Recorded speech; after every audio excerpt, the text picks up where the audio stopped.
thank you for coming out. My name is Matt Breach. I'm the CEO of Tallgrass.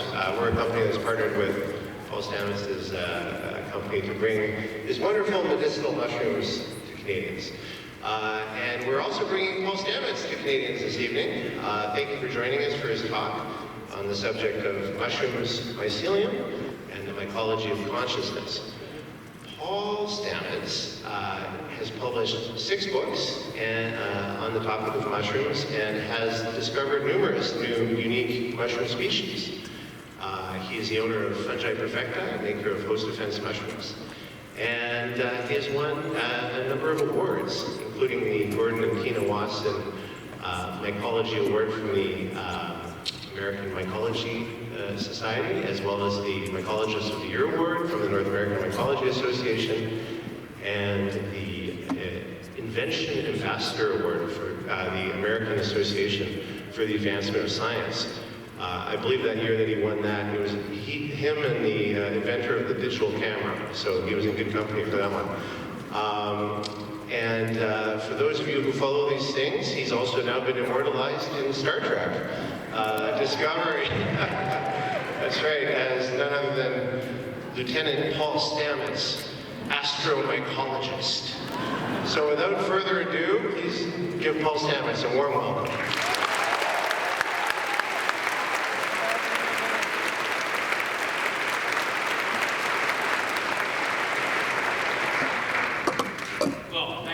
I'm super honored to be here. I spent a lot of time in Canada in the past few years.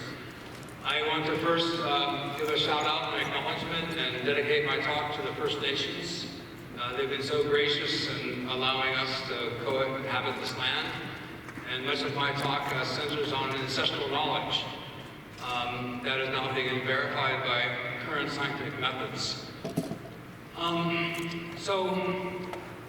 We have entered into 6X, the 6th greatest extinction event known in the history of life on this planet. But this extinction event is not caused by an asteroid impact. It's caused by an organism, by us. Not only are we the cause of this extinction event, but we're likely to be its victim. Though as severe as that sounds, and the numbers are quite disturbing. There's about 10 million species on this planet. We're losing more than 30,000 species per year. Do the math. In 100 plus years, we'll lose more than a third of the biodiversity that has gotten us here today. So we're at a time critical in the evolution of life on this planet. As severe those numbers are, I want you to understand that I have great hope. Nature awakens with all sorts of possibilities and solutions that are literally underfoot.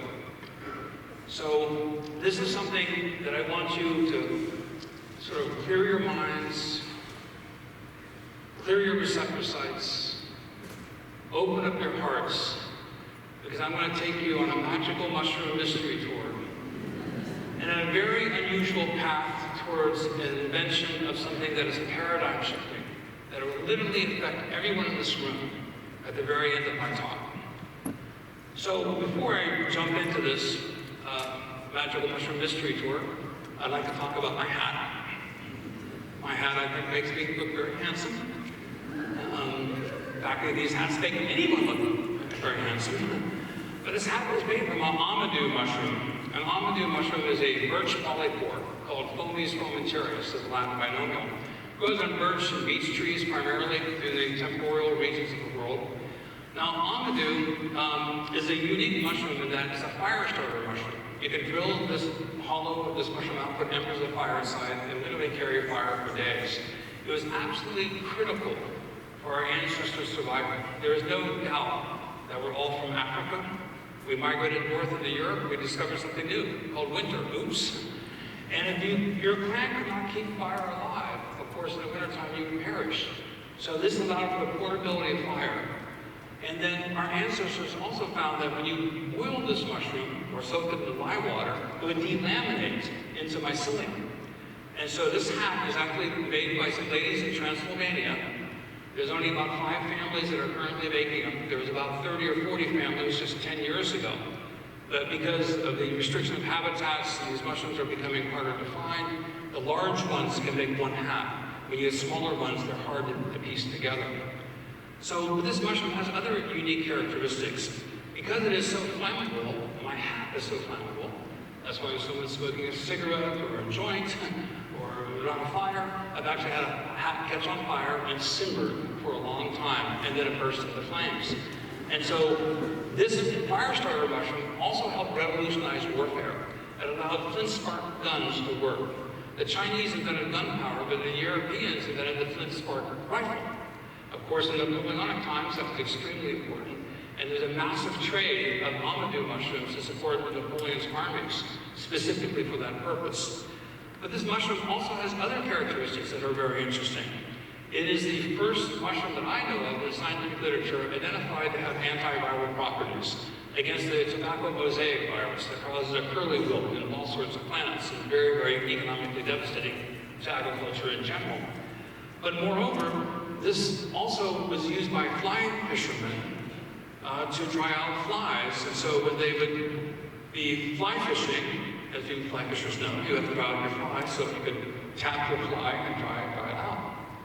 Well, this mushroom also has some other very, very unique properties. And so the biodiversity or the mycodiversity of fungi in our ecosystem has played a pivotal role in the evolution and survival of our species. There's several other species that I'm going to be talking about. I'm going to talk about chaga, which also grows on birch and beech trees. I'm going to be talking about the red-belted polypore, that is one of the most common polypores in the world. It's virtually, in most all forests throughout the entire world. And then I have another friend I brought with me, and this one is an especial favorite. This is agaricon, the longest living mushroom in the world, exclusively growing in the old growth forests of Northern California, Oregon, Washington, and British Columbia. Now exists only a few sky islands in Europe, and Austria and Slovenia at the border. This mushroom is exclusively growing in old growth forests, and so we lose the forest, then we lose the endemic populations of the species. And I want to present to you that this mushroom will have as much of importance as Amadou did in helping humans survive and our ancestors. But this mushroom and these other ones that I've mentioned are absolutely critical for human survival as we march forward into the future. So, here we go. Let's go get the lights on a little bit. Thank you.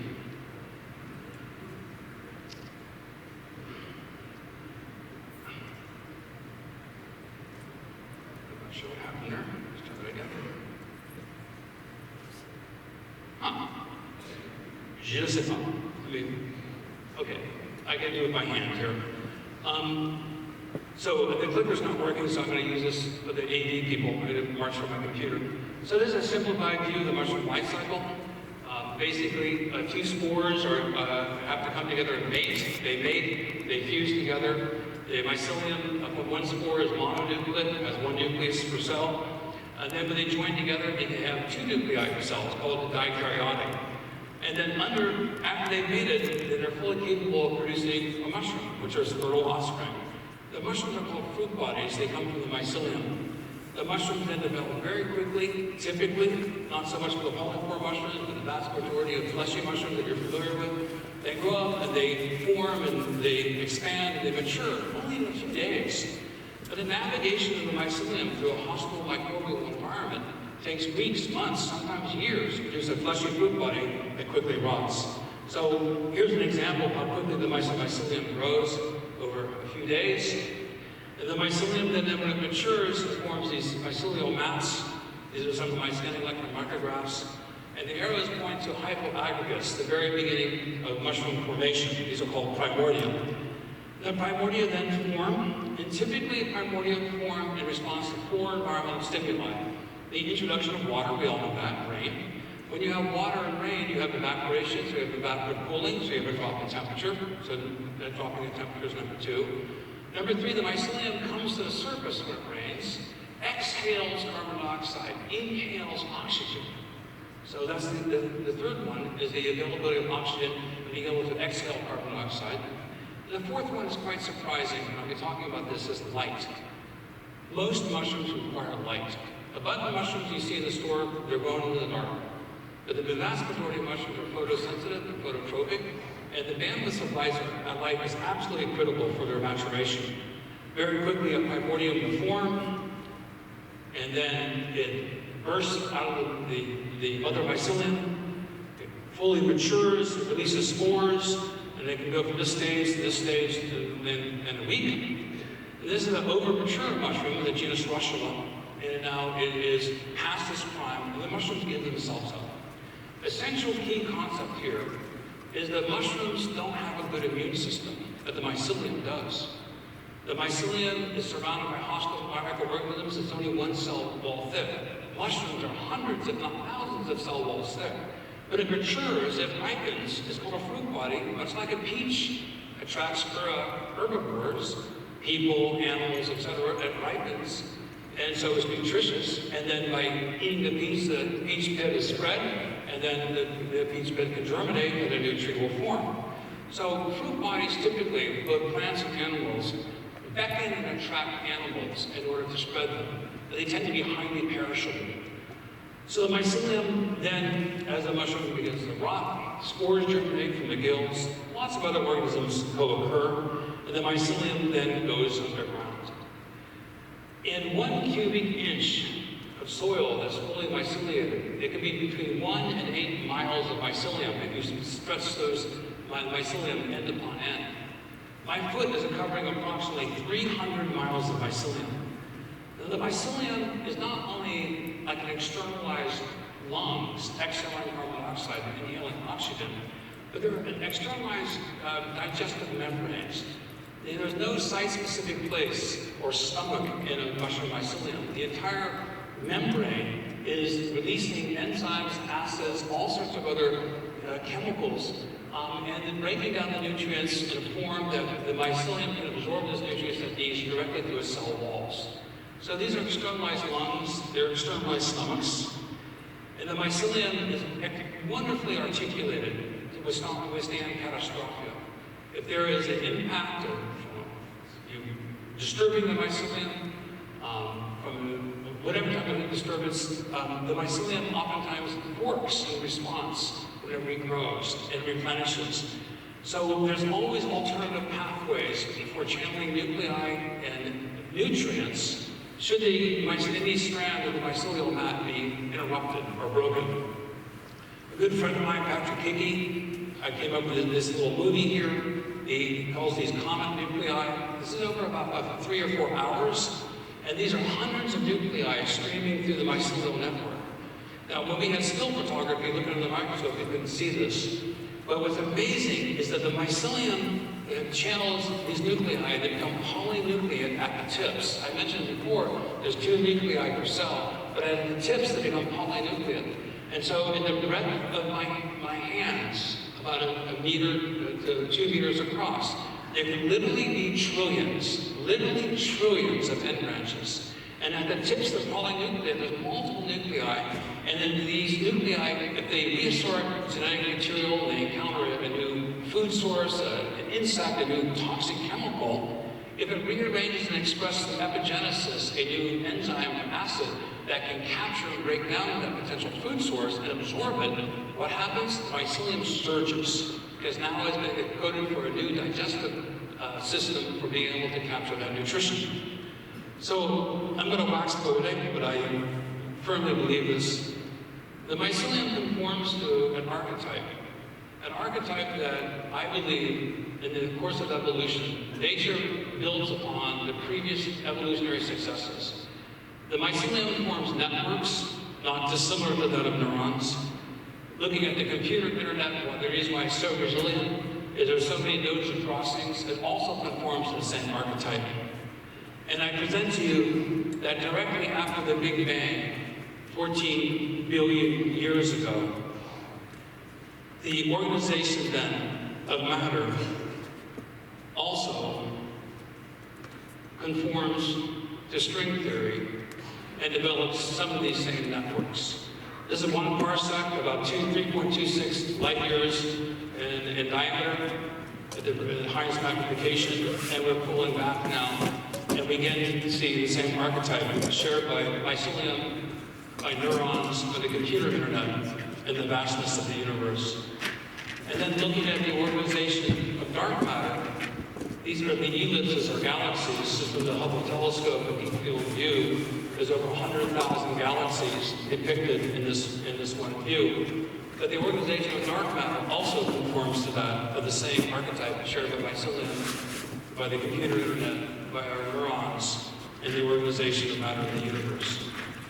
So when the universe formed about 14 billion years ago, then stardust began to coalesce. And then the Earth formed about 4.5 billion years ago. But when the Earth formed, only 20 to 40 million years, when it formed 4.5 billion years ago, an amazing celestial event occurred. The planet Theo came crashing into the Earth. It was smaller than Mars. It jettisoned enormous amounts of debris in the gravitational field of the Earth, and the moon then coalesced from that impact. This is why when the lunar astronauts went to the moon and came back, the radioactive isotopes were identical to that of the Earth. So then looking at the fossil record, 2.4 billion years ago in South Africa, the first evidence of a multicellular organism was discovered this past year. 2.4 billion years ago. Now, we split from fungi 600 million years ago. There's a new superkingdom called the Psychedelic. The Psychedelic joins Animalia and fungi together. 600 million years ago, we split from fungi. And fungi went to choose this filamentous route of the web-like mycelium. We chose the route of encapsulating our nutrients in a cellular sac, basically a stomach, and then secreting juices, gastric juices, in order to break down that food in order to absorb it. But think of that, 600 million years ago, we split from fungi. Well, 1.8 billion years later, animals begin to emerge. This means that we are descended from fungi. Our filamentous ancestors were fungi. We are the children of fungi. So let's move forward into 420 to 360 million years ago, a giant organism dotted the landscapes of Earth. At the time that vascular plants and trees and woody shrubs had not yet evolved, ferns existed, but the tallest plants on Earth were less than 3 feet tall. This fossil was discovered. It's over 10 meters in length. It is called Prototaxides. Well, Prototaxides to 10 meters in length with an enormous fungus. And Dr. Kevin Boyce and Francis Hoover were able to determine that Prototaxides that was first discovered in 1859, fossil records in Quebec and elsewhere in Australia, that are dotting across the face of the Earth with these giant fungi. 10 meters, 35 feet, 40 feet tall. The tallest organisms on Earth at the time. When the electromagnetic fields were extremely active, lots of lightning strikes, so to attract lightning and zap these Prototaxides. A perfect environment for epigenesis, for stimulation of evolution. So we've advanced from 420 million years ago, and we have a giant disaster. 250 million years ago, we had an asteroid impact. Out of the celestial heavens, hurled this asteroid that zoomed down into the Earth and had an impact that caused a great extinction at the Permian-Triassic boundary, resulting in more than 90% of the organisms, or plants and animals, to become extinct. The Earth became shrouded in dust, sunlight was cut off, and fungi inherited the Earth. And so, in the post-Permian-Triassic extinction event, the BT boundary, we have a very good evidence on fossil record of exactly this extinction event. So we also, in the fossil record, we've been able to find fossils of a fungus called Reduviosphoronides. This dominates the fossil record. It's the fungus group that gobbled up the wood debris from the forest being destroyed. And we advance forward to the time of Gondwana land, the continental drift begins to the formation of the continents as we know today. And through the continental drift, then we had species proliferating, because when you have isolation of land masses, then you have differentiation in the species biodiversity. We then go forward to 110 million years ago, and this was also discovered this past year in Brazil, Gondwana agaricides. 110 million years ago, we found a fossil, the scientists found a fossilized mushroom, complete with its stems and gills. Now think about that, 110 million years ago, the dinosaurs became extinct 65 million years ago. These are ancient organisms. Mushrooms had their form long before we had ours. Think about the implications. Then we go forward again, and we have another celestial visitor, 65 million years ago. Another asteroid impact comes out of the heavens, impacts the Earth, a massive catastrophe, enormous amounts of debris, again, jettisoned into the atmosphere. The Earth is shrouded by dust, sunlight is cut off, plants and animals die, and fungi re-inherit the Earth. The implications here, I think, are profound. Those organisms that paired with fungi tend to survive. We are now facing 6X. It is time for us to learn the lessons of evolution and realize for us to survive extinction events, pairing and partnering with fungi is extremely important. So our current ecosystem as it looks today, the current continents, and so then animals then flourished, and then our primates began to evolve. And I was really fascinated in looking at how many primates consume mushrooms. And so this Australian research group published this paper. The goldie monkey from Brazil consumes more than 12 times its body weight per year in fungi and mushrooms. Americans consume about 2 kilograms per year, less than 3% of our body weight. So primates, and in particular 22 primates, are known to identify and consume mushrooms. Knowing the difference between edible and poisonous ones. Well, 23 when you add humans.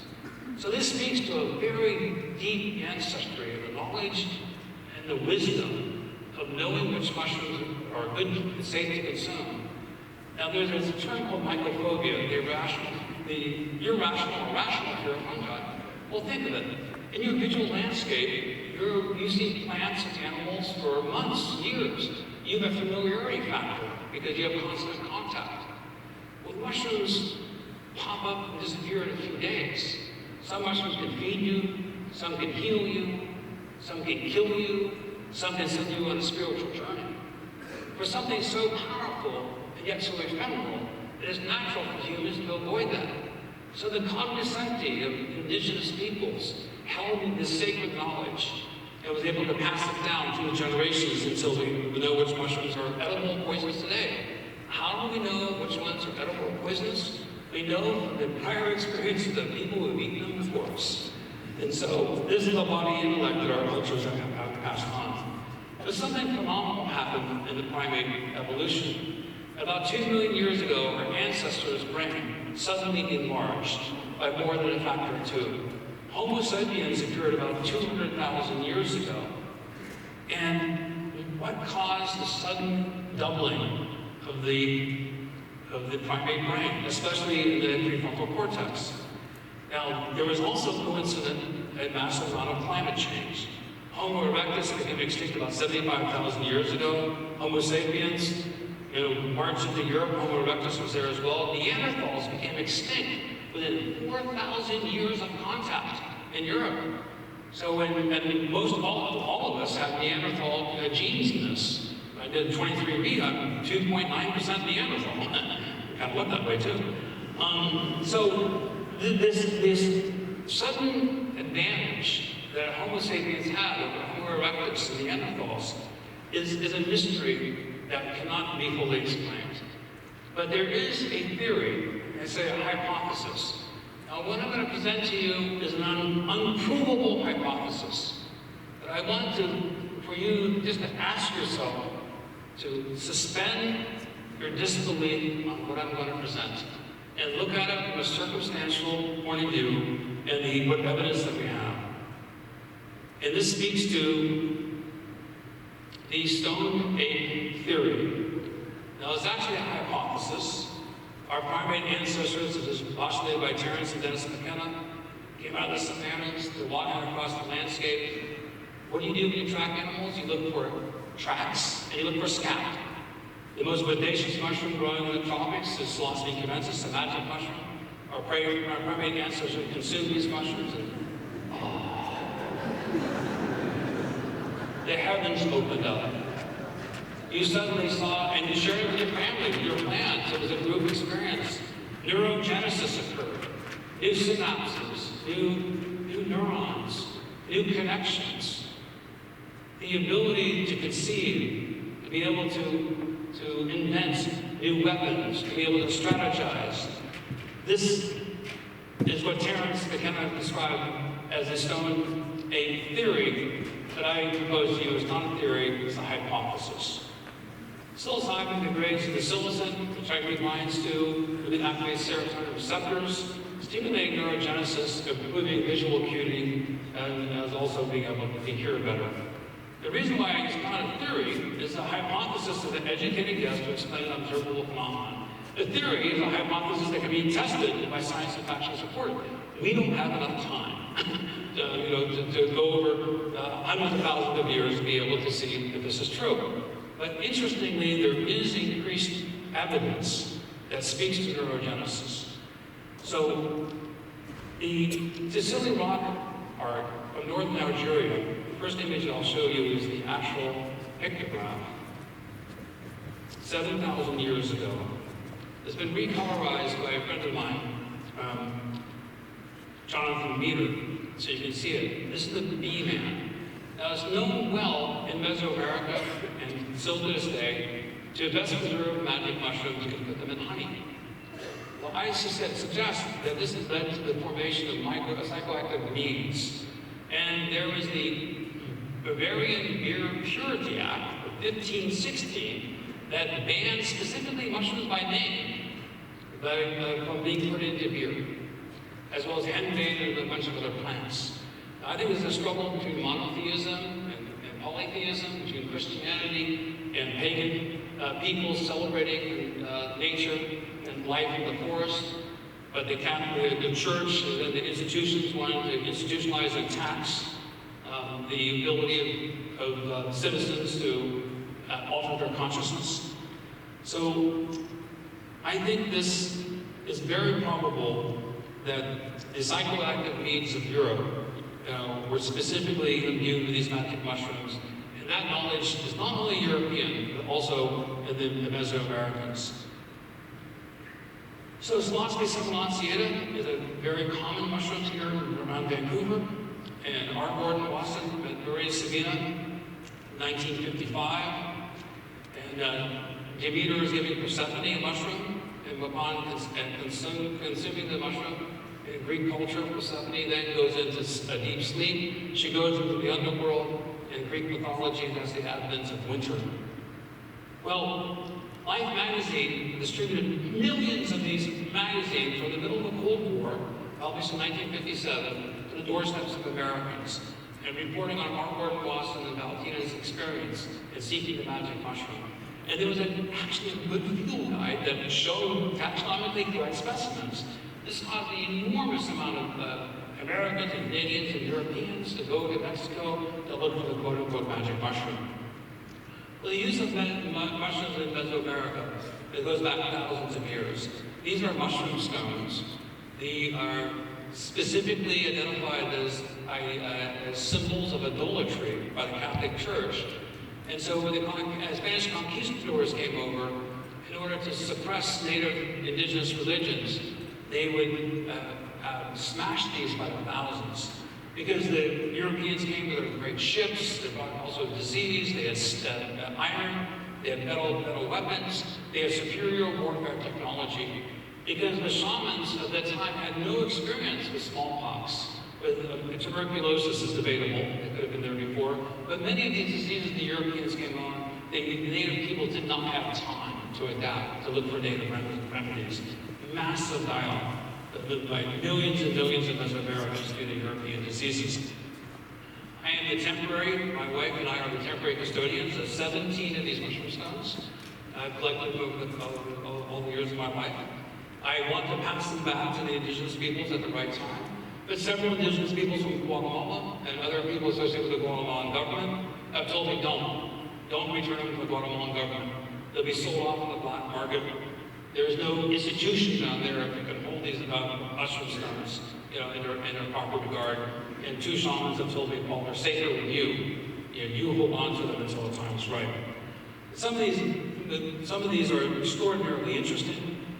Now, much of my work was sponsored by these 4 individuals who were absolutely critical in my life. Dr. Michael Hughes, holding the two baskets there. He's a professor at the University State College. Dr. Alexander Smith, to the right, he's from the University of Michigan. Dr. Daniel Stuntz, in the lower left, from the University of Washington, and Kit Skates from Post Falls, Idaho. These people are extraordinarily important in my life. And in the 1970s, when I appeared at the Evergreen State College, I had been self-taught mushroom identification. I was living up in the Cascades, the logger hippie, living in the woods, and living by myself. And I was coming down the University of Washington Library, looking up literature on psilocybin mushrooms. And I met these giants in the field of mycology. Now, these people were somewhat conservative politically, so it was really nice and generous of them to take me under their wing, because when I was 19 years old, this is what I looked like. So your suspicions are now confirmed. So I had a passionate interest in taxonomy and mushroom identification. That's one of my skill sets. And my brother John was my mentor. My brother John went to Yale. John went to the University of Washington on a full scholarship in neurophysiology. So I'm the youngest one in my family. My brother John was 5, 6 years older than me. So I was always trying to impress my brother. My brother John went to Mexico and Colombia, came back with crazy, wonderful stories about tripping on magic mushrooms, and I was super eager to hear about it. And so I was always trying to impress my brother. Well, I received the AAAS Award as an Invention Ambassador, the most prestigious scientific organization in the world. And I received the award, and I got really excited because I was trying to impress my brother that my research is legit. John, it really is. Your younger brother's doing some real good research. But, older brother, younger brother dynamics. So I called my brother up when I got the award on a Friday, and he didn't answer his phone. And I was so excited to tell my brother that the most prestigious scientific organization in the world authenticated my work. And he didn't answer the phone because he had died that day. So John never got the message, and so my brother John I have a dear love for, because John first got me excited about mushrooms. Well, John got me excited about mushrooms, really, when he came back from Yale University with this book called Altered States of Consciousness by Charles Turner. Now, we grew up in a small town called Columbiana, Ohio, and we had a fairly large house, but we had a fully equipped laboratory in the basement. I thought all houses had laboratories in the basement. I go to my friend's house and go, "Where's your laboratory?" But they had a fully equipped laboratory, 3 rows of shelves, and we had the radio from the aircraft carrier, the Intrepid. My dad served on in World War II. So after World War II, he brought the radio from the aircraft carrier we had in the basement. I could play with the radio, but my brother John would not let me play with any of the chemicals because I would blow up things. So John brought back this book, and I said, "John, I'm really interested. Can I borrow this book?" He goes, "Sure, but I need it back a week because I'm going back to Yale." I said, "Okay, John." So I borrowed the book. My friend Ryan Snyder was my best friend. Ryan saw me real excited about this book, and I went through it. Ryan said, "Well, can I borrow your brother John's book?" I go, "Yes, but he needs it back." So Ryan borrows my brother John's book, and a few days pass, a few more days pass. I go, "Ryan, I need my book back. Hurry, my brother John needs it." And my brother John's asking me, "Oh, where's the book? I need to get back to my class." And Ryan kept on hemming and hawing. I go, "Ryan, I need my book back." And then finally I confronted Ryan. I was really upset. I go, "Ryan, where is my brother John's book?" And Ryan sheepishly looked down and said, "Paul, I can't give it back to you." I said, "Why?" He says, "My father found it and burned it." I went, "Whoa."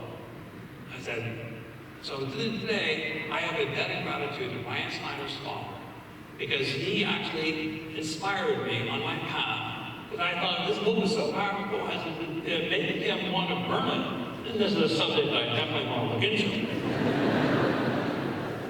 So, psilocybin cubensis co-inhabits other magic mushrooms. It grows on elephant dung, hippopotamus, zebra, horse, buffalo. And I went on to the Arizona State College. We received the Drug Enforcement Administration license. I've published 4 new species in the genus psilocybe, all psilocybin active. And there was a huge interest in psilocybin mushrooms in the 70s and early 80s, and it sort of waned. And there was, massive people collecting them, and then it sort of faded from popularity to a large degree. And then it was sort of rediscovered by medical researchers, in particular at Johns Hopkins Medical School, and now New York University, UCLA. And there's about a half dozen now clinical studies on psilocybin as a medicine therapeutically to deal with people at the end of life experiences who have significantly positive experiences even 14 months later. What's interesting is the majority of people had positive experiences clinically under the supervision of the physicians at Johns Hopkins. And 14 months later, they interviewed their friends, their wives, their husbands, and their children, other people close. They said, this person has dramatically improved in their attitude, they're easier to get along with, they've had positive effects. The few people who had negative effects, the negative effects did not last longer than the experience itself. So there's no residual negative impression subsequent to the fact that I don't want to do those again. So that's very interesting. So this study came out this past year. This is amazing to me. 480,000 people surveyed by DSHS. And psilocybin use one time in their life, statistically significant, associated with a 27% decrease odds of past year larceny, theft, 22% decrease odds of property crime, 18% odds of violent crime. This is an association is not necessarily causation, but it can be. This study just came out this past 2 months.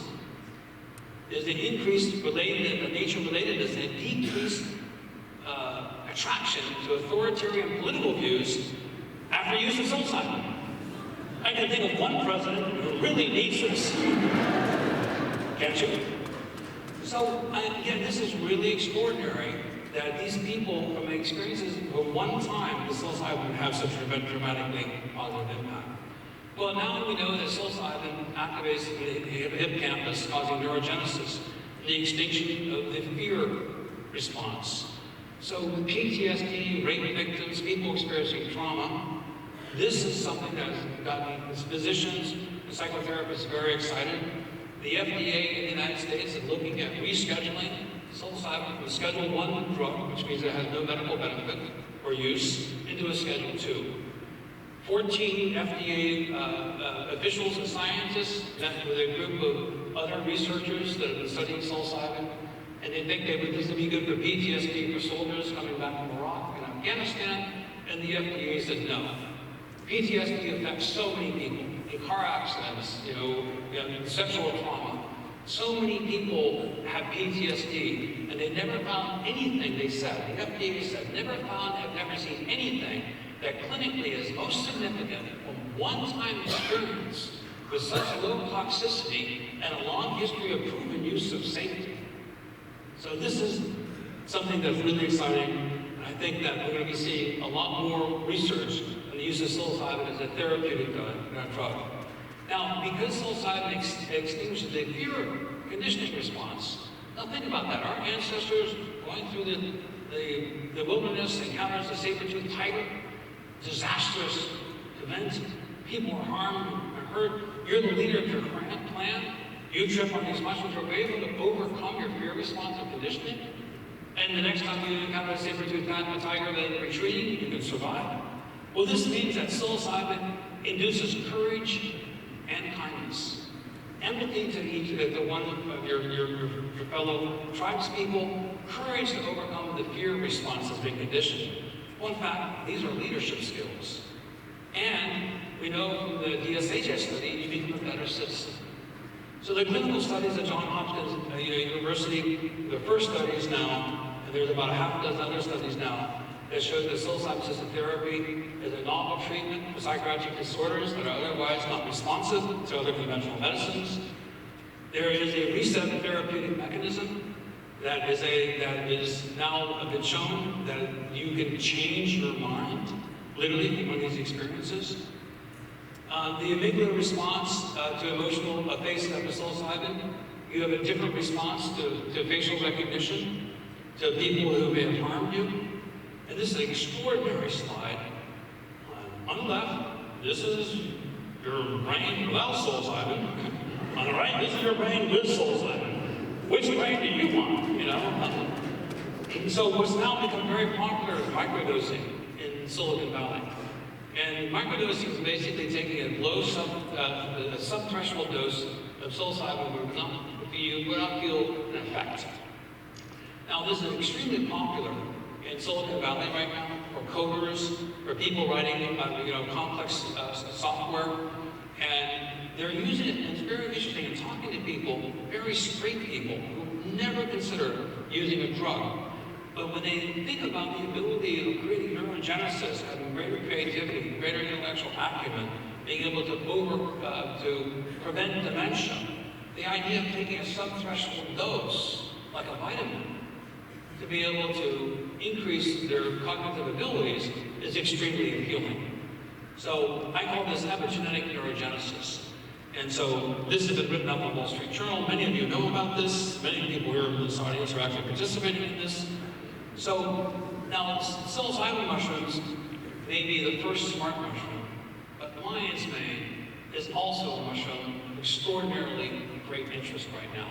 The advantage of lion's mane is obvious that they're legal. There's a long history of use.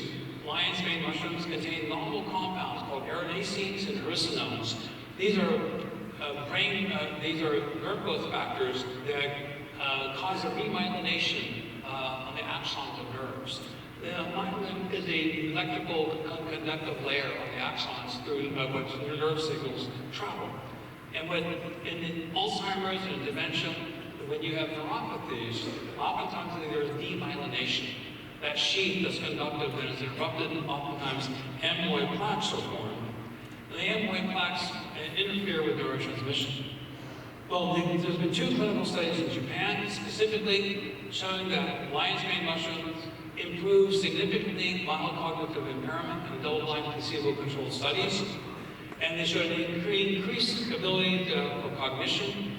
And interestingly, they were using about 3 grams of lion's mane per day. But statistically significant, when they stopped using lion's mane in these elderly patients, then the dementia-like symptoms return. So lion's mane mushrooms contain these compounds, but an extraordinary history to me is when we did analyses for the arenacenes between different species or different strains, we got very different results. Now, lion's mane mushrooms have these compounds called arenacenes, named after Hericium arenaceus. But lion's mane was discovered to have these neurogenic properties because of a researcher named Kawagishi in Japan. And he published a patent in 1994 specifically suggesting that lion's mane could be a preventative to Alzheimer's, very good for MS victims, to address many forms of neuropathies. How he discovered this is extraordinary. He looked at bird's nest fungi, and he looked for antibacterial agents from bird nest fungi, little cup fungi with little flying saucers in it, that everyone probably has seen. And he found that there were cyanophane derivatives named after the genus Cyapus, the bird's nest fungus. And then when they did batch fermentation of the lion's mane mycelium in pure cultures, like they do in many pharmaceutical drugs, when they analyzed the mycelium, it had none of these arenacenes. It turns out that when the fermentation stopped and the mycelium all belonged together, then the immunity of the mycelium declined to mature, and then a bacterium would come in, Bacillus megaterium. And because of the contact of the bacterium and the mycelial mat, because of epigenesis, an immune response was created, creating the arenacenes. So it meant that pure culture of lion's mane mushrooms was not the best way to grow it. Having these commensal bacteria associated with it elicited the arenacene production. So these mushrooms also these compounds are also found in bear's head, Raceme biatis. I think most of you have seen it. It's one of the safest mushrooms in the world to identify. There's nothing that looks like it. It's poisonous. So a group of researchers then did some research with lion's mane mushrooms in the genus Aristium with mice. And these studies are particularly fascinating to me. They had these mice and they inject them with a toxic polypeptide that induces Alzheimer-like symptoms, induces the amyloid plaques, causes demyelination. And so they put these mice in an arena, and there's a Y test. You go left, you would get food, you go right, you would not. The mice very, very quickly learn to go left. But when they inject them with cytotoxic polypeptide, the mice got confused. They began to randomize. As full-blown dementia and the neurodegeneration occurred, they then equally went left and right. They forgot which way to go. When they fed those mice fully diseased, and they sacrificed some, so you could see the amyloid plaques forming in the brain, when they fed those mushrooms that are fully diseased, lion's mane mushrooms, 23 days later, they significantly improved their ability to remember which way to go. Another test that'd be more fascinating is a novelty experiment. They put 2 objects inside an arena with 100 mice, and the mice very, very quickly explore those objects, and they have little counters to see how many points of contact, how many times the mice came and visited those novel objects, and then they injected them with a polypeptide again, and when they put a new object into the arena, they were disinterested. Loss of curiosity, novelty response was not there. And then again, they fed them the lion's mane mushrooms, fully diseased, neurogenesis. The then mice regained their sense of curiosity and inquisitiveness. Sacrificing the mice, they saw the remyelination occur, and the amyloid plaques have been removed. This is phenomenally important. The tragedy of age is we have encyclopedic knowledge with many of the elders who have accumulated this knowledge through their lifetime experiences, and they then begin to lose it. They're not able to pass it down to future generations. This is a mushroom I think all of you should be taking. I personally take it every day. This is something that I think is one of the most profound, examples in the fungal kingdom of a medicinal mushroom. And what is the difference now between a medicinal food and a drug? This is a new category. So, looking at the neurogenesis from psilocybin, looking at neurogenesis from lion's mane mushroom, I want to propose to you a formula. A new nootropic vitamin complex, a stacking formula, combining psilocybin, arenaceans, and vitamin B3. Now, why vitamin B3? Niacin. Niacin because when you take niacin, you flush red, and the nerves tingle. So my concept here, we can use niacin to drive neurogenesis to the end points. When you have neuropathies, typically at the tips of at the end of your nerve endings, your toes and your fingers, you have a deadening of the nerves. The idea is to excite and to drive the neurogenic compounds of psilocybin and arenaceans to the nerve endings so epigenetic neurogenesis can occur. So this is extraordinarily interesting to me. I like this idea of stacking. I'm hoping here in Canada we can design a clinical study to test this. Again, this is at sub-threshold doses. There's no change in consciousness at these levels. At higher levels, it could be a little bit change in consciousness, but you quickly activate. At the lower levels, there's none at all. So, also, it was discovered that with psilocybin in contact, that there was a pro-environmental change in behavior. Now, this speaks to me very deeply and very personally, because from my experiences on psilocybin, my heart opens. I feel expansive with the universe. Trees are axis mundi, taking me to the depths of the earth. I feel one with nature. Rocks are alive. Animals are my friends. I have a sense of empathy and oneness with nature. This has been formative in my experiences that have led to the discoveries that I'm going to show you. The largest organism in the world is a mycelial map in eastern Oregon, 2,200 acres in size, is a honey mushroom. It's only 1 cell wall thick. How is it possible? The largest organism in the world is 1 cell wall thick. We have 5 or 6 skin layers that protect us from infection by mycelium. It has 1, surrounded by hundreds of millions of microbes per gram. Those biologists here know this well. You take a scoop of gram of soil, and you measure how many coliform units there are, how many organisms. 100 million is very common. for all of these microbes to be surrounded by mycelium, one cell wall thick. How is it possible? It can achieve the largest size of any organism in the world. It does so because it has host events of immunity, and through epigenesis is able to code for resistance to production of antibiotics to stave off those predators. So we are dependent upon these mycelial networks in nature. Unfortunately, because of repetitive devastation and logging and cutting down the forest repeatedly, we are denaturing nature. The soil lenses are becoming thinner, the carrying capacity becomes lower. The rule of nature is when the organism exceeds the carrying capacity of its ecosystem, what happens? Diseases, starvation, hunger, diseases proliferate, in our case wars, water tables are lost. And directly after a forest is cut, 90% of the carbon is coming from bacteria. After 70 years, 75% of the carbon is coming from fungi. These are the predominant reservoirs of carbon for global warming. It is not the soil as much as it is the fungi in the soil. And so you're looking at today, we have only 10 to 15% of the wood debris residents in the forest today. 70% of the soils are composed of microbial mass, 30% of the soil is fungal. It's the predominant reservoir of storing carbon.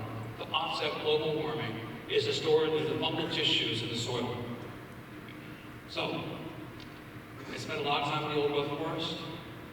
We collect mushrooms in the old growth forest, my wife and I. This is where I like to go to church on Sundays. I got very interested in the antimicrobial properties of mushrooms because I'm a scanning microscopist and a microbiologist. And so I'm really interested in the antiviral properties of mushrooms. So I wrote an article for Herbal Brand, many of you know it, surveying all the scientific literature for what is out there in scientific literature on the antiviral properties of mushrooms. Well, I surveyed the literature, and there's a whopping one page. There's like 7 articles in the entire scientific literature. And 2 photographs take up about half a page, so it's really about half a page of references. So I published this in June of 2001 in Herbal Brand, and then 9/11 occurs in September 11th in 2001. And the Bioshield Biodefense Program was funded by George W. Bush for several $billion because the great concern after 9/11 was not only airplanes flying into buildings, but terrorism, especially bioterrorism. Viruses don't care about borders. So you can have custom agents trying to intercept nuclear, radioactive material, but viruses spread by people, by contact, airplanes, trains, auditoriums, whatever. So the Bioshield Biodefense physicians saw my article and said, Paul, we're very eager to find novel remedies to protect, global citizens from bioterrorism, especially from anthrax, which is a dumb bioterrorist weapon. Only hurts the people that it makes contact with, or one arm's reach away. But a virus, if somebody had smallpox in this room, in a matter of a few hours, a huge number of people would be infected with smallpox. So we started doing some experiments. Now, looking at the scientific literature, most of the experiments were done with fruit bodies, the mushrooms. But I had this keen sense of epigenesis and the organization of mycelium, being able to navigate through hostile environments. And so I started focusing on the mycelium and comparing the mycelial extracts versus the mushrooms that came from mycelium, and comparing those extracts and challenges against bacterial pathogens and also viruses. This article came out a few years ago. It shows specifically that more genes code when the mycelium is growing than when the mushrooms are growing. There's a lot more genes that are active, and it makes sense. You're trying to defend against all these pathogens and trying to consume it. The mushroom is fleshy, it's food, deer people eat it, it rots in a few days. So its immune system doesn't have to be as intact as a long path the mycelium takes to navigate through the microbiome of soils. So there's much more protein-coding genes that are activated in the mycelium than there is in the fruit bodies. So we look at the mycelium. Mycelium aggregates into a baby mushroom. And it turns out that blue light stimulates mushroom formation, specifically the 320 to 400 nanometer range. The absence of this blue light, mushrooms are stunted, and they oftentimes are malformed. So we started working with our culture collection, and we submitted thousands of samples, literally, to the BioShield Biodefense Program. And we had an extraordinary result. And the result that was extraordinary at first, the most extraordinary, was agarikon, the one I held up at the beginning. Fungi officinalis. And so we started collecting agarikon strains, and I have been collecting them since the 1980s because it's such a rare mushroom. And one time, 100 times going into the old growth forest. There are valleys where I can find clusters of them, but literally, my professor, Dr. Michael Yu, has spent 40 years collecting mushrooms. He found his first agarikon in his life 2 years ago. And he goes out many times through the course of a year. He found his first one, so they can be extremely rare. They're quite common in the Gulf Islands, you know, going up in the Inland Passage, much more so than elsewhere because of the old growth forest. So we went out and we went collecting for these, and we went up Desolation Sound, and we found this very, very unusual place where there is a giant agarikon that was growing. But the place that we found this agarikon also had this strange rock. And this rock was strangely shaped like an agarikon. And so here's agarikon, here's the rock, here's agarikon, here's the rock, here's agarikon. And so we're like, this is very weird. And so we collected specimens from that location, and sometimes we had to go up high up into trees, and here is a large agarikon on Cortez Island coming from a dead branch. Interestingly, it does not rot the branch that supports it, it's hard as rock. And the agarikon can have two forms. It can have when it's fresh, this is the dark brown color, but then it has the ghost form. It transforms into this whitish fruit body. And it's called the quinine fungus. Now this was the first reported by Dioscorides in 65 AD, the very first materia medica. And it was called elixirium ad longum vitae because the elixir of long life. So putatively presented as a treatment against consumption, later to be known as tuberculosis. So when Dr. Scott Cranwell, featured here, saw an article I wrote on agarikon, and saw that it was used for treating consumption. He's the director of the Tuberculosis Research Laboratory at the University of Illinois in Chicago. So he contacted me saying, "Oh, I'm a tuberculosis expert, funded by the Gates Foundation. We're real interested in XDR TV, multi-strain reductive resistant strains that might fight tuberculosis. I'm really interested in working with you." So Scott and I started working together. We started collecting agarikon strains. Now we have 75 strains of agarikon, by far the largest strain library in the world, collected from the United States and Canada, and also some Sky Islands in Europe. Now, I thought those agarikons were large, and so I saw this one. Like, whoa, that is huge. So I have 4 slides that got mixed up here. This is what happens with these new computers. I just touch something. So when we went the Inland Passage of Desolation Sound, I was approached by National Geographic, and they wanted to do a story on agarikon. So they wanted to come out in the wintertime. I said, "Do it so, come in the summertime." So we went up the Inland Passage of Desolation Sound, and they wanted to know how likely is that I'd find agarikon. I said, "No, 50-50. I just made it up. I said, infinitesimally small, the likelihood we could find them, but I didn't want to discourage them. So I took 10 of my friends, and I took them up Desolation Sound, high-powered binoculars, and we looked for snags. They looked like a big bee's nest. And often where bald eagles were, so we looked for bald eagles and snags and see if we could find agarikon. And so we came to that rock that you saw earlier that was shaped, it looked like it was shaped like agarikon. And so we couldn't find agarikon, and we got really tired, and our skipper said, "Let's go over to a First Nation site that's sacred. No one really knows what the pictographs mean, but let's go there and have lunch." So it was on East Redonda Island, and we go over there, and we're exhausted, and then one of my teammates said, "There's one, we found agarikon."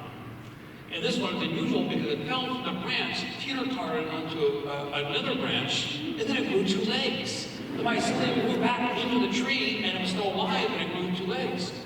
So we were ecstatic, the National Geographic writer was ecstatic, we went on our mission, we found a new discovery of agarikon. They did not want to go to a place that we had already been to.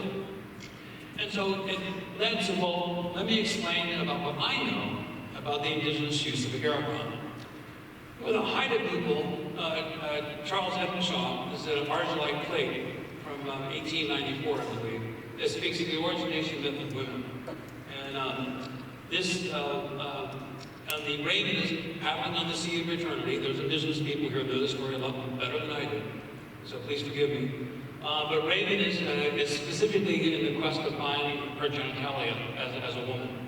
And no one can help Raven steer on the Sea of Eternity to find her genitalia, except for homeless man in the back of the canoe, this wide-eyed character. And so Agarikon can have these columnar forms. The North Coast First Nations people, these would be carved and put on the graves of shamans to help the shamans navigate into the afterlife. And then a good friend of mine, Gujao, and I think Wise here in the audience, respect. And when I went up to see Gujao and his family, I felt like I was carrying the ancestral knowledge of Agarikon from Greek culture, from the work that I had done to bring it back, this ancestral knowledge. And Gujao, after several days, he goes, you gringos think we know everything. Frankly, we had 2 flu pandemics, 2 smallpox pandemics, each of which wiped out the majority of our people, especially the elders. We had great ancestral knowledge about these fungi at one time, but so much of it has been lost. So I apologize for my slides getting a little bit mixed up here, but there's Scott Franzwell, director of research. This is a pictograph that was on that rock where we found the Agarikon with the 2 legs. So we were able to get these cultures, these mushrooms in the culture, and then we began a very painstaking process of what's called bio-guided fractionation.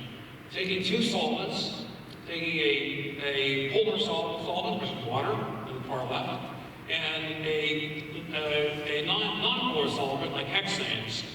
And different solvents will separate out different constituents. So in bio-guided fractionation, like with Scott Franzwell, what we did is that we would fractionate out the make an extract of the mycelium, or the fruit body. We dig out the 2 fractions, and then we test each of them against tuberculosis. Whichever one tested stronger, then we knew going down the decision tree, let's follow that solvent sequence to see if we can find an isolated constituent.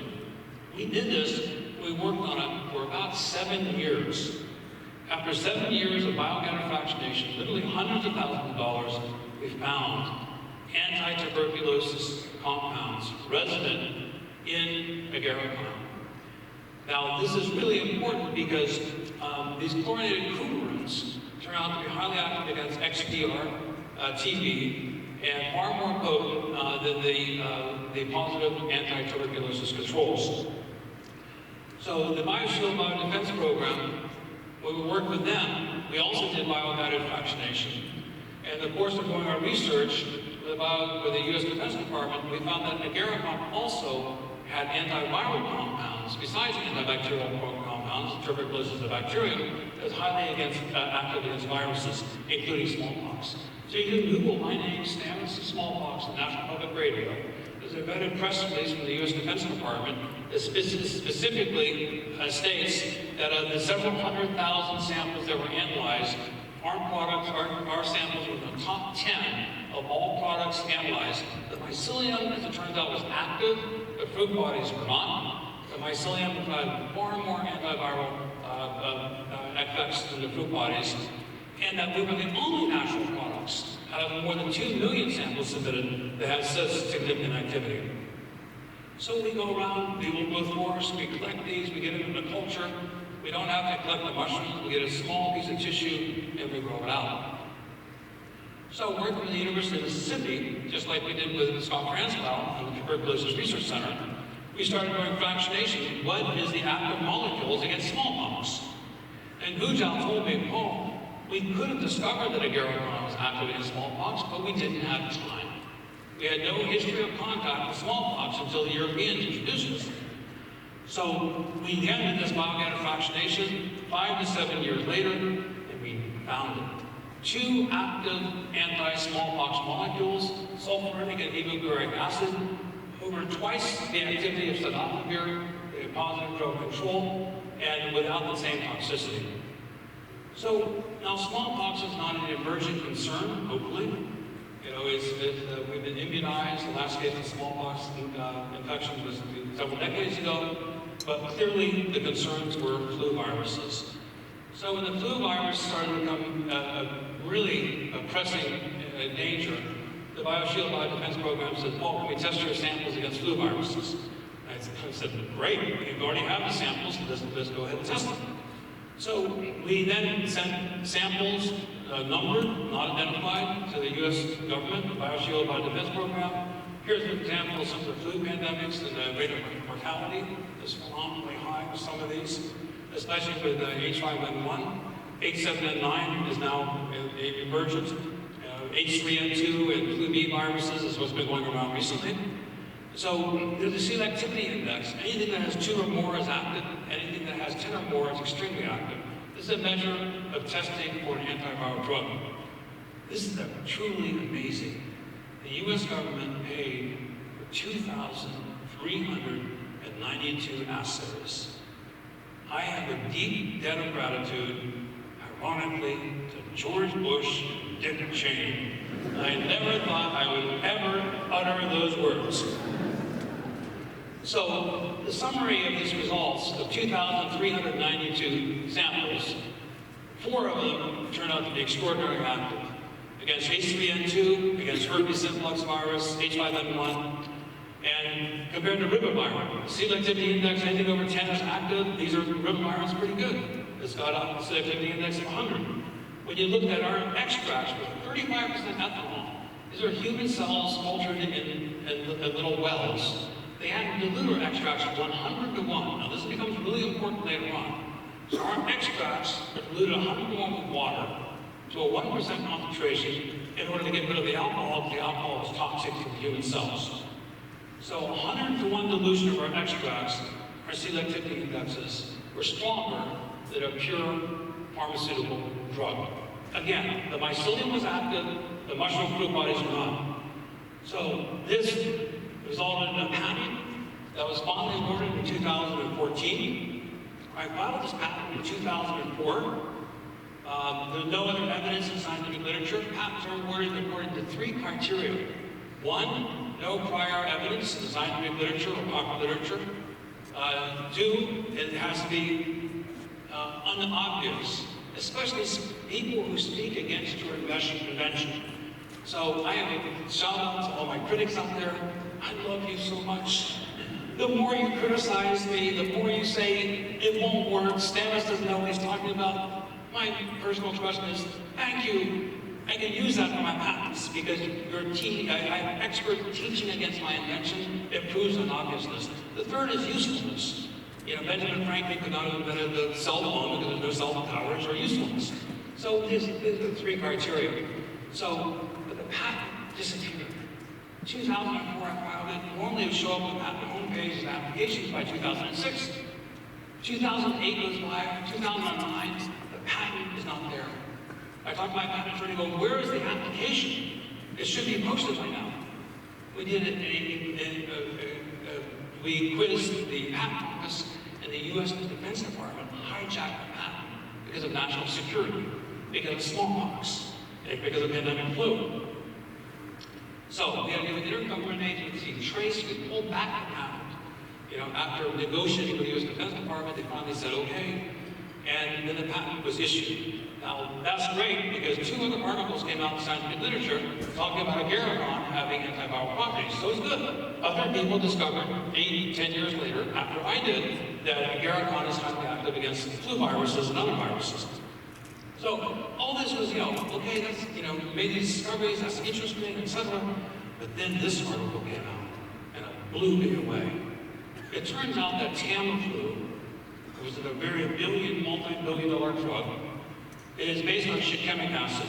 Shikemic acid comes from the star anise plant, typically from Afghanistan and that region of the world. You can imagine the supply chain is difficult. This is why when there was a big flu threat a few years ago, Tamiflu disappeared because it's very difficult to get the feedstock, the star anise, because they're only harvested once a year. It turns out that blue light stimulates mycelium to make the precursor of Tamiflu, shikemic acid. We can make precursors for Tamiflu 24/7 by stimulating blue light under the mycelium. Phenomenal. So this now has resulted in spurring our research into antivirals, and I'll come back to this in just a second. Probably the most well-studied mushroom in the world is turkey tail, it's Stamets versicolor. It's called versicolor because it's variable in color. Turkey tails are well known throughout Asia for supporting the immune system. And we had an application for the National Institutes of Health, and I was a co-investigator, co-PI in writing the application. And we were awarded $2.2 million at the University of Minnesota Medical School and Mystere Medical College. But my co-authors said, well, Paul, we got this money, where should we get our mushrooms? And I said, oh, please, the chain of custody is so important. We have original test tubes from original cultures. We have a honorable chain of custody. Get them from us. And they go, you can't be the supplier and co-investigator. You have a conflict of interest. So I resigned as a co-investigator. They put us into a pool of other suppliers to see who would be chosen, who would be best. Thankfully, we were chosen. So what I'm going to show you now is, it's better for me to show this to you than read and repeat it. But this became really important to me in 2009, when my 83-year-old mother called me up. She's a charismatic Christian. She hasn't seen a doctor since 1968. And she had rapidly developing metastasized breast cancer. So here is a 5-minute little video of her story. Another mushroom empowers the immune system, and this is turkey tail. This hit home to me very personally in June of 2009, when my 84-year-old mother called me up and said, Paul, I have something very serious to talk to you about, but you're always so busy. It's a terrible thing to hear from Mom. I said, Mom, what's wrong? And she's a very happy, genuine person. She goes, I'm worried. And my mother's deeply religious, has not seen a doctor since 1968. She said, my right breast is 5 times the size of my left. I had 6 swollen lymph glands the size of walnuts, and her voice started shaking, and I'm not ashamed to admit that I started crying. Why didn't you tell me sooner? We spent a large part of June at the Swedish Breast Cancer Clinic in Seattle. The oncologist examined her, and upon the second examination, she had a 5.5 centimeter diameter tumor. It metastasized, it went to her sternum, it went to her liver. She had stage 4 breast cancer. The doctor gave her less than 3 months to live and stated it was the second worst case of breast cancer she has seen as a doctor in 20 years of practice. We had a circle family meeting. Many of you have gone through this. My mom announced that she bought a pine casket, the cheapest one that she could find, because she was going to heaven. But then the doctor said, you know, you're too old to have radiation therapy, you can't have your breast removed. But there's an interesting study on turkey tail mushrooms at Mystere Medical School. You might want to try taking those. And that's my mother goes, well, my son's supplying those. So she was put on Taxol and Herceptin, wonderful drugs. And then she started taking 8 turkey tail capsules a day, 4 in the morning and 4 in the evening. And that was in June of 2009. And today, my mother has no detectable tumors. And I'd like to thank my mother.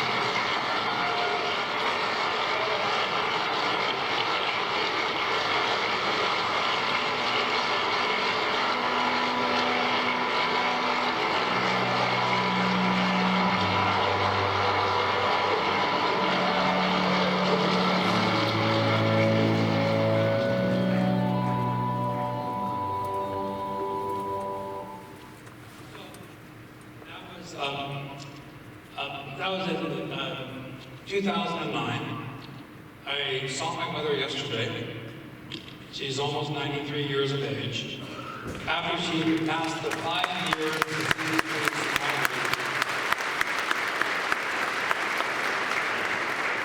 after 5 years, there was no detectable tumors. It's not quite called a cure, but physicians,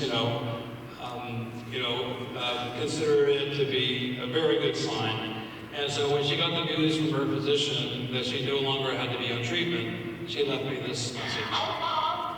Everything's gone. Everything's wonderful. That's all with my colors. So thank you for the prayers. I love you.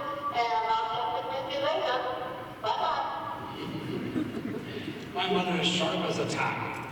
So the results of our clinical study are summarized here. There's a phase 1 study.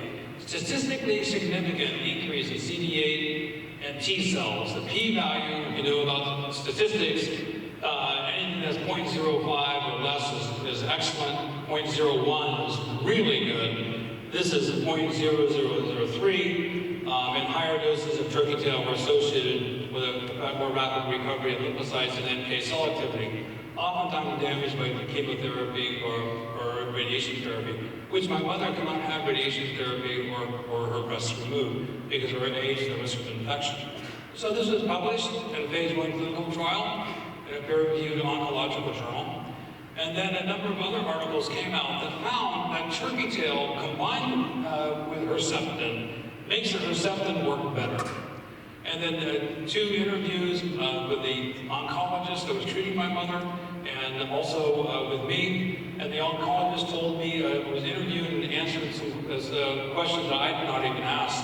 She never suffered from camerabrain, the dulling, the fog from the use of chemotherapy, and she never had loss of appetite. These are 2 quite significant features that were associated with my mother.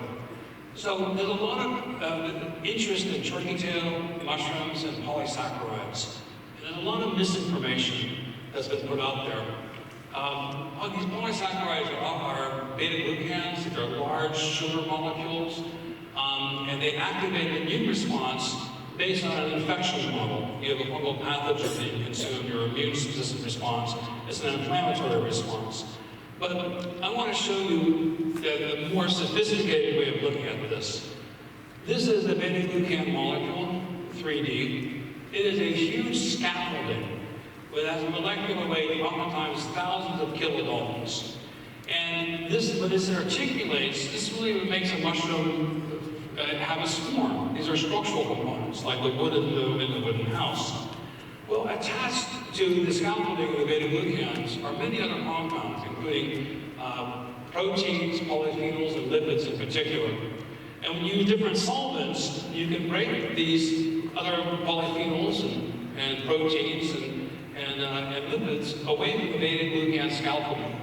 These are huge macromolecules that have all sorts of end branches. They then have embedded with them all sorts of other constituents, but you can remove them. And very interestingly, an article came out using lipases that took the lipids away from the beta-glucans. And when they took the lipids away from the beta-glucans, it decreased the immune response or value of PSK, in this case, by more than 83%. Showing that the beta-glucans, yes, they're good. Yes, they alert the immune system because of TLR2 response, but without those lipids, then the immune response is not as great. So that's really, really interesting to me, because in particular the polyphenols and these lipids. So I worked again with the National Institutes of Health Virology Department, and it's a kind of a complex story, but I'm going to show you our recent results this past year with NIH Virology. And we found that these polyphenols that are associated again with the beta-glucans, when we separated them, we found 5 polyphenols highly active against the human papillomavirus, HPV. 45% of men have, 75% of women. These are oncoviruses, oftentimes that are leading to cervical cancer, esophageal cancer. And this is the actual, if you follow my cursor here, this is directly from NIH, National Institutes of Health, highly active. These 5 polyphenols that were embedded in the scaffolding of the beta-glucans were extraordinarily active against HPV viruses. So this is something that I just kind of stumbled into. I'm really honored and excited that this past month, the U.S. Patent Office has now granted me my first patent on molecules against HPV. And so this is also resident within these extracts. Now, the take-home message here is the mycelium offers you a deep well of immunoactive substances, antiviral substances, antibacterial substances. You can fractionate down to one constituent, but you can also fractionate away from the complexity of the immunological benefits that it gives you as a whole. So, we are complex organisms that benefit from the complexity of nature.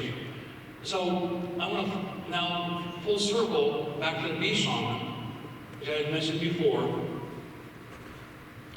And the use of honey to preserve magic mushrooms, we discussed. But many of you may not fully appreciate the benefit that bees give for our global food supply.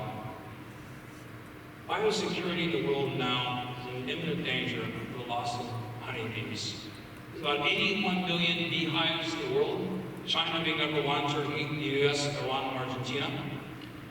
And the loss of bees is a direct threat to food biosecurity that is increasingly a problem. So when a friend of mine, Louis Schwartzberg, a filmmaker, came to me and knew of my other research with insects and against viruses, he said, Paul, what can you do to help the bees? And so I started focusing my attention on bees. Now, this is a bees flying to pollinate tomato plants. And one bee can visit 1,000 flowers in a day. And the absence of bees now in the landscape is due to a confluence of factors. When you see bees on flowers, the last days of their lives, bee flight for pollination used to be on an average of 9 days, and now it's 5. So there's been a shrinking of about half. Now here is your food supply benefiting from bees. If we don't have bees, this is what your dairy supply looks like. Bees pollinate hay, alfalfa, and clover. Well, a presidential memorandum came out from President Obama specifying some of the stressors that are causing bees to die. Poor nutrition, lack of poisoning, mice, viruses, neonicotinoids. But this chart really brings it home. Here in the United States, this is the loss of the annual bee die-off this past year. 72% in Oklahoma, 74% in Maryland. And you look at the national average, it goes up and down, depending on the regions.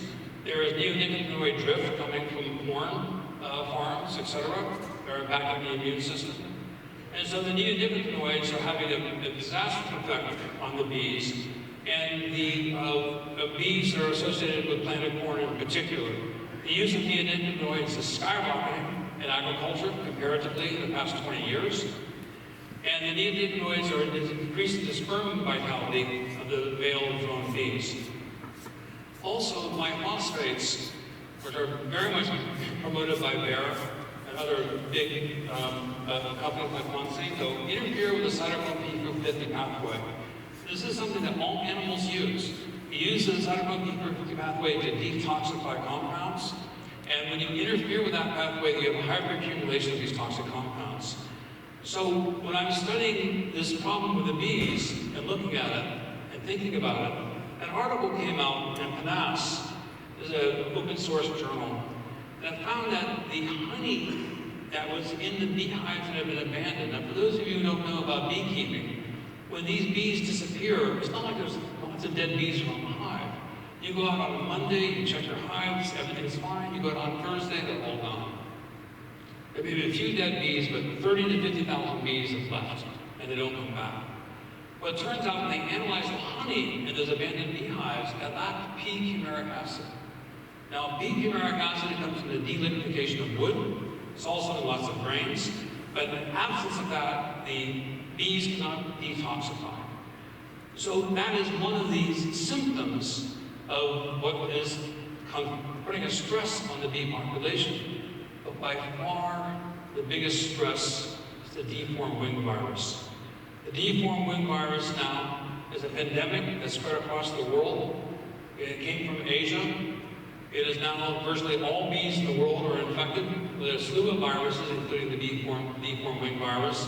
In 2016, there's a number of articles talking about its prevalence. Covert infections of the deformed wing virus causes the bees' wings to have less strength, and so they're not able to forage as long, and they end up not being able to come back to the nest. And the introduction of varroa mites in particular has spread the deformed wing virus. The varroa mites are like, they bite the bees, they're like a dirty syringe. It is now considered to be the leading contender of colony collapse disorder vectored by the varroa mite. The varroa mite is being controlled by a miticide called amitraz. Amitraz is used for killing ticks on cattle. It's approved in the United States specifically to control ticks. It has been used off-label by beekeepers to control the varroa mite. 5 years ago, 2 drenches of amatraz in a beehive per season was typical, and now beekeepers are drenching their hives 7 or 8 times because the mites are developing resistance. And so 100% of the honeybees now worldwide have been infected with the deep-worm wind virus. The bee collapse is happening. It's what they call a bee apocalypse, because of the rampant spread of this. And so I was confronted with all this history that you've heard. And I was laying in bed in the waking state, between being fully asleep and waking up. I have discovered in this state of dreaming that is a perfect time to come up with solutions. And I had an epiphany. My epiphany progresses through the following experiences. I was growing the garden giant mushroom, 1984. I put the garden giant mushroom up in my garden. I had 2 beehives. I come out in July. I look very closely, and I see bees have moved the wood chips to expose the mycelium. The bees, I look closely, they're sipping on the little exudates and exosomal metabolites coming from mycelium. And for 40 days, there was a continuous convoy of bees going from my garden giant patch back to my beehive. I kept a diary on this. There are other flowers that were in the area, around the garden. The bees were preferentially going to my garden giant patch. It sucked the mycelium so the patch shrunk to about 1/3 of its depth over 40 days. I published this in 1988 in Aerosmith magazine, in 1993 one of my books, and thereupon I forgot it. Now, this next slide is a little bit complicated, but as the mycelium grows, it produces enzymes, and the mycelium stops growing and exposed to light. Enzymes are stopped being produced, and p-chimeric acid stops being produced. It struck me that, in retrospect, I think the bees were uncovering the mycelium that was in the dark in order to get access not only to the sugars, but also the p-chimeric acid that would activate their detoxification pathways. Somewhat speculative, okay? So that's one event that I had, 1983, 1984. I walk through the old growth forest. I see bear scratch trees, bear scratches. The bear scratch trees, resin comes out. Bees are attracted to resin for getting propolis that the bees use to patch their hives. So I'm walking through the old growth forest in the South Fork of Hope, in the Libyan Peninsula. Go around the corner, my wife and I see this big bear scratch. Bam! Scratched. And it was oozing out this resin. I'm like, wow. I told my wife, bear scratch trees in the state of Washington harvested the timber under the schools. And my neighbor killed 400 bears under contract by the government because the school systems once were being threatened by bear scratches because of the bear scratch trees. Polypore mushrooms grow out of the trees and it kills the tree. So humans are so adept at choosing the wrong, addressing issues of nature. So I went back 2 years later, orienteered to the Olympic National Forest, no trails. After 4 hours, we found the tree. And there's the bear scratch. And lo and behold, the red belted polypore had popped out of the wound. So I started doing these experiments and going up the mycelium. And I contacted Washington State University saying, I think I have an idea here because of our antiviral research with the BioShield Biodefense Program about how to help the bees. And I asked the researcher there just to bear with me. And so I laid out my hypothesis, and he said, don't go anywhere else. We want to work with you. So we started growing up mycelium, and we made myco-honey. This is mycelium that's grown on rice. And we make this really sugar-rich syrup. And it's delicious. And then we fed this to bees at the Washington State University. 4 replicates, 100 bees in a cage, and we feed them a 1%, a 0.1%, and 10% sugar solution. Ganoderma appellatum is one of the ones that you see right here. And what the beekeepers do is they feed sugar water to the bees. So our idea is we put these extracts into sugar water to feed the bees to see if it would have an effect. So we did this research at Washington State University. We surveyed about 20 different species, specifically looking at longevity and antiviral properties. And the red-belted polypore, the one that's introduced by bears scratching the trees, the amadou, which my hat is made of, the red reishi, which is highly active in the BioShield program, also against flu viruses, chaga, which is also very active against flu viruses in the BioShield program. All of these stood out as being prime candidates. With the red-belted polypore and amadou, it literally doubled the lifespan of bees. Bees live to an average of about 30 days. And at the time that they're foraging, after about a week, then that time is the most important time for bringing pollen back to the nest. And a number of bees that were surviving, statistically significant, showing that nearly doubling of the bees. And Dr. Steve Shepard says, an entomologist, 39 years studying bees, I'm unaware of any reports that have helped extend the life of bees more than this. So we started doing other experiments. And then we conducted experiments with 532 beehives in the almond orchards of California, the largest bee study in history. So I'm going to show you now a short little clip on some of those experiments we did at Washington State University and the bees in the almond orchards.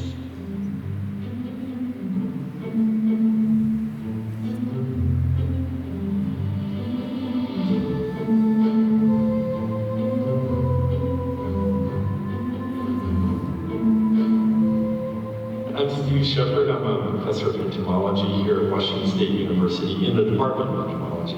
And I work on honeybee genetics and evolution.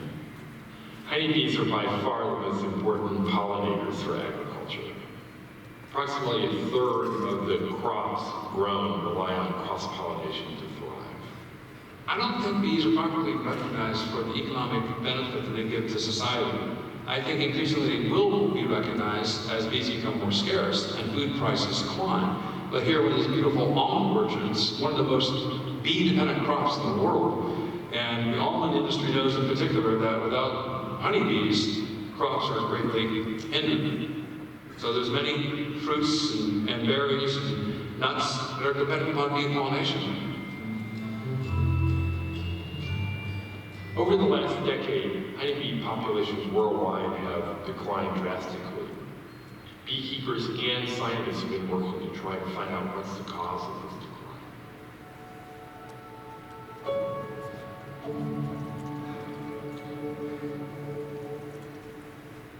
One of the leading problems facing beekeepers today is the varroa mite. These mites attach themselves to bees, feed on their blood, feed on the larvae, and transmit viruses. Varroa mites are very good at developing resistance to chemical treatments. The beekeeping industry had a couple of compounds that they used pretty extensively originally, and it's really just a matter of time before mites develop resistance to that compound.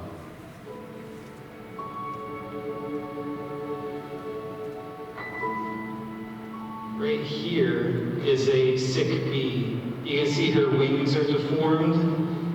This is a symptom of varroa and the virus called deformed wing virus.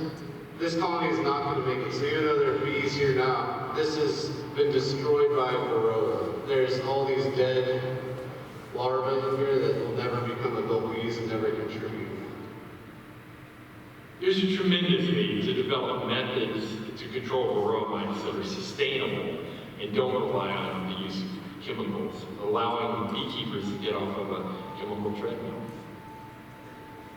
I became aware a couple of years ago of some work by Fungi at that time called Stamets. They had some fungal extracts and mushroom extracts that had antiviral properties, so the idea then became to use mushroom extracts to attempt to control the virus titers. The extracts we're using are coming from the living tissue of this mushroom when it was alive, called the mycelium. And now we're seeing that these mushrooms actually extend the longevity of bees.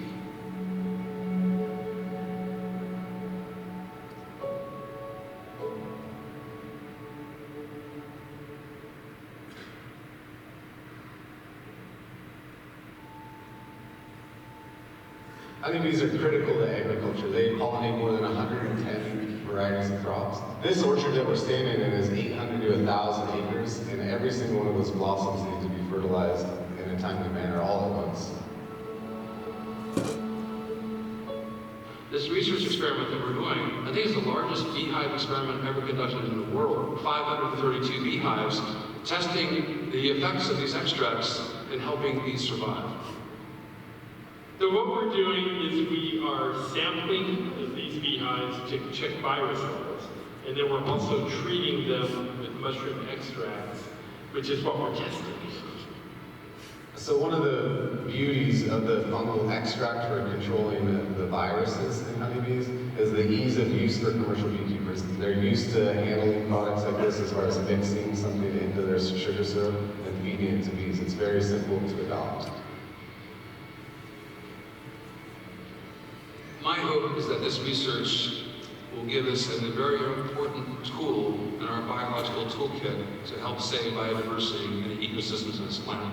If our ecosystems fail, what do people do for food? And this is fundamental to saving our ecosystems. So I'm hoping that people will recognize mushrooms for the important roles they play in the ecosystem, of which we're just now beginning to discover before it's too late.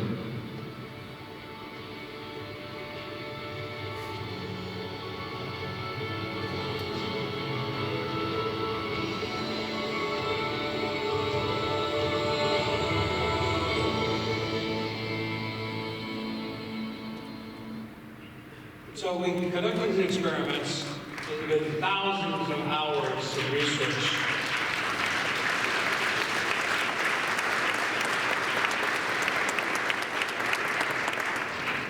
So I'm going to show you now the conclusion of this research. On Tuesday, we submit our paper to Science. This is a crowning achievement of my life. If anything, will go down in history. I think this could be the most significant. So the mice transfer lots of viruses. All queen bees now, unfortunately, have the black queen cell virus. The mycelial extracts, not the mushrooms, the mycelial extracts reduce the black queen cell virus in 7 days, 500 to 1, greater than 500 to 1, reishi and chaga.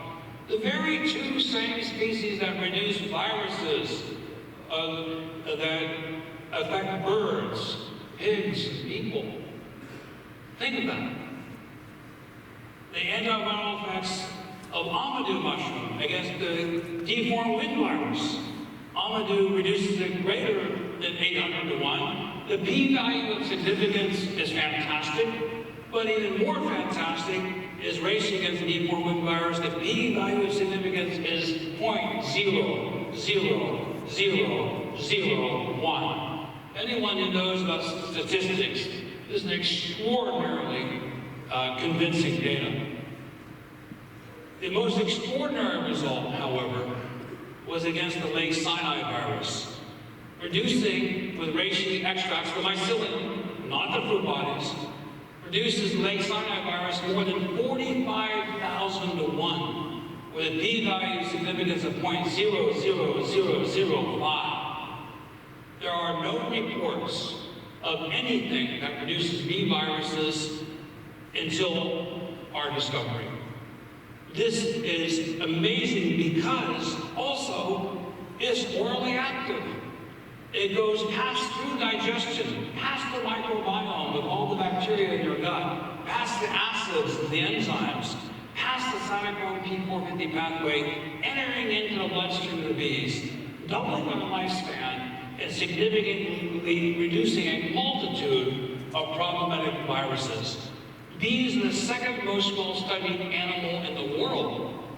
We're number 1, bees are number 2. This is an animal clinical study. We all grew up with Winnie the Pooh. We all knew that bears go to bees that nest in trees with hollows. But astonishingly, there are no reports in the scientific or popular literature of bees being attracted to mycelium because of immunological benefit or antiviral benefit. The extracellular metabolites from the mycelium, again, not the mushrooms. The mycelium is the immune system of the mushroom. Benefits the bees by bolstering immunity, reducing viruses, strengthening wing lifespan, increasing stamina for foraging, providing sugars, vitamin Bs, and lipids, helping fight fungal bacterial infections, providing p-fumaric acid for activating the cytochrome P50 pathway, supports the microbiome. These mushrooms are prebiotics that help the beneficial bacteria, and they're reducing the toxicity of pollutants. Astonishingly, I file patents. I file patents because this is a lot of work, folks. You build a house, you get credit for building your house. I built this intellectual property, I get credit for it, but I plan to open source it, ultimately for the entire world. If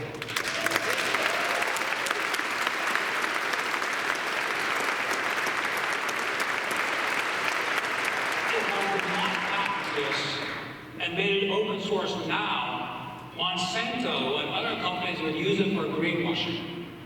It's important to commercialize it in order to create the revenue stream that promise to be able to benefit the commons. So the patents now have been issued yesterday. The European Patent Office issued for like 20, 25 countries. It's been issued in the United States, Australia, Europe, soon to Canada, New Zealand, and Eurasia. This is a phenomenal discovery. Our fellow researchers are giving talks at bee conferences. We are joining the mushroom community, the bee community together.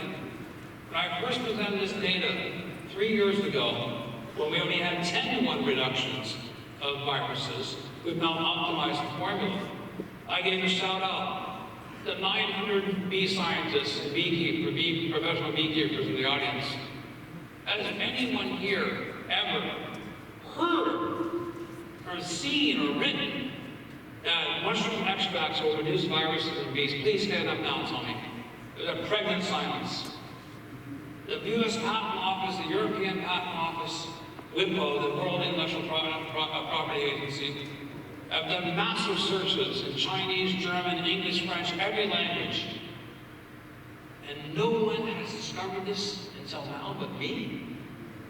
For about 3 seconds, honestly, for 3 seconds, I got really excited. Like, oh my God, Stamets, you discovered something that's paradigm shifting. And then I got horribly depressed. I got hiding in plain friggin' sight, dude. We are Neanderthals with nuclear weapons. We are ignoring nature.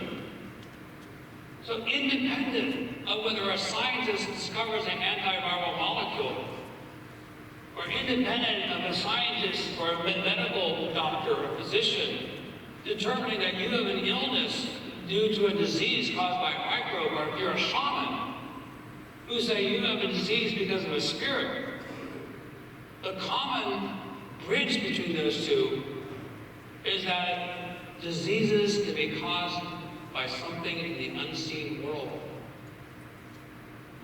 This is full circle to First Nations and First Peoples' belief in the spiritual and medicinal value of nature. Nature is a numbers game.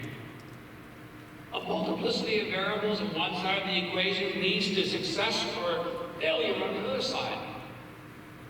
The complexity of the factors that confound us today are seemingly insurmountable. I don't think so. We need to reinvest into the deep well of knowledge of nature. There are literally solutions all around us hiding in plain sight. We submit our article to Science on Tuesday. This is a high-impact journal. This is something that is scalable. It is ecologically rational. It is through the concerted effort of a great team of people. It can use native species anywhere in the world where there are forests. We can amplify these species using indigenous specimens. The reishi strain that we used came from Quebec. This is something that is teachable. It's super inexpensive. And I think it opens up even something more important. I mentioned to you that the amadou mushroom was the first mushroom ever to be discovered to have antiviral properties against the tobacco mosaic virus. We now know there's another vector that's spreading the deformed wing virus. It's pollen, without the mites. Nature is interconnected. This affords us the opportunity of being able to mitigate diseases in plants and animals. We can lower the viral burden and the vectors that transmit these viruses throughout nature. So in our partnership with Washington State University, we have now contributed over $150,000, my wife and I, and through a lot of you who have supported Tall Grass and my company. This money is going back. I have to say this, folks, just because it's so important. Yesterday is the first day of my life I became debt-free. I paid off my house.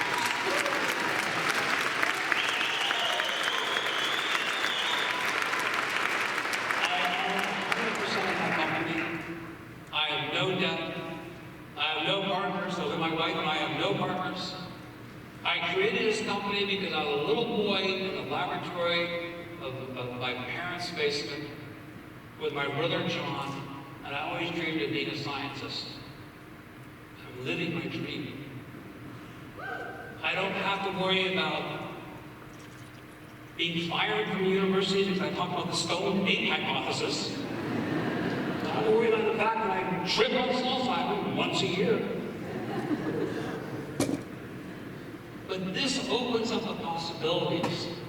Do not be defeated by the impression of the news, of our society in the short term, preoccupation with social media and their devices. The trolls, they're so vicious. These people hide behind anonymity. They don't have the guts to stand up and be held accountable for. And they get so much attention. Really, folks, it's our time to take back our future. We can take back our future by respecting nature. And indigenous peoples knew it so well, or know it so well. The concept of 7 generations. Thinking about your impact that you have today on the impact of the generations in the future. You make all the money you want in the world, but you can't take it with you. What is the heritage that you will leave? I hope that my life in discovering these keys to new doors will be opportunities for future generations to walk through, to make discoveries that will help us overcome 6X. The solutions are economically scalable, easy to deploy, ecologically rational, and can be immediately implemented, except it's not legal. Bees are considered livestock. In the United States, we cannot make antiviral claims. In Canada, you can, with nutraceuticals. We have to hire lobbyists to go to Washington, D.C., and I have to spend several $100,000 to convince the USDA to give an exemption. Now, thankfully, 2 of our co-authors are USDA virologists, Dr. Jay Evans. He's one of the co-authors, the premier bee virologist, I need a beer. Bee virologist for the USDA, he's one of our co-authors, along with Don Lopez. So we have the WSU, we have the USDA as co-authors, and so we're going to do a petition for an emergency exemption in order to take this to market. We need to reframe our concept of decomposition. We need to celebrate it. We need to let it rot. We're all going to rot. Get used to it. Woo! You're going to merge back into the mother mycelium from which we evolved. We're stardust. They're glommed together in this short lifespan. As an assembly, a guild of molecules and microorganisms that exist in symbiosis, but will scatter back into the heavens. I believe matter begets life. Life becomes single cells become strings. Linearly they fork, membranes form. And we all exist in the fabric of nature throughout the cosmos. Microdiversity is biosecurity. Humans, trees, bears, mushrooms, the birds, the bees, all terrestrial organisms evolved to be interconnected with the mycelial web of life. Now think of the implications. The same mycelium. We were forest people for millions of years. We started cutting down the forest, we started getting away from our origins, our roots, literally. The same fungi that helps the bees. It produces viruses, birds, pigs, humans, plants. We can engage these mycelial solutions to create a paradigm shift in nature that strengthens nature, not in opposition, but in support of it, in collaboration, in community. So I invite you all together to recognize we will live together, all of us. Our molecules will mix together within the micromolecular matrix of the universe. Why not? I want to thank you all very much.